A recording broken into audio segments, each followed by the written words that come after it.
chasing the muscle burn or a good pump is actually ruining your workouts. And this issue just comes from a misunderstanding of how muscle is actually built and made stronger. For a long time, there's been this muscle damage theory where if you damage the muscle more, then you'll get bigger and stronger muscle. However, more muscle damage doesn't actually lead to more muscle growth. What does lead to more muscle growth is something called mechanical tension.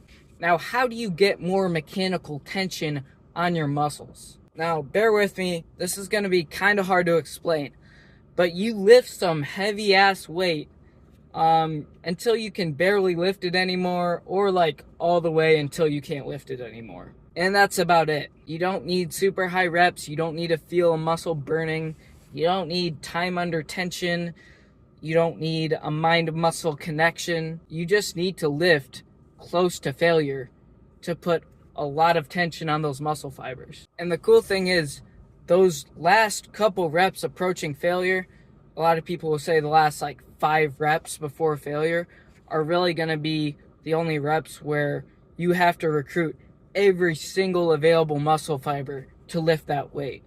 Which is why, me personally in my training, I like to keep my rep counts lower, like in the 6 to 10 range, because if you're doing more high rep sets, say like 20 or 25, all the reps before the last 5 or 6 are just like, you're just jerking around, just trying to get to a point where you're working hard and recruiting every muscle you need.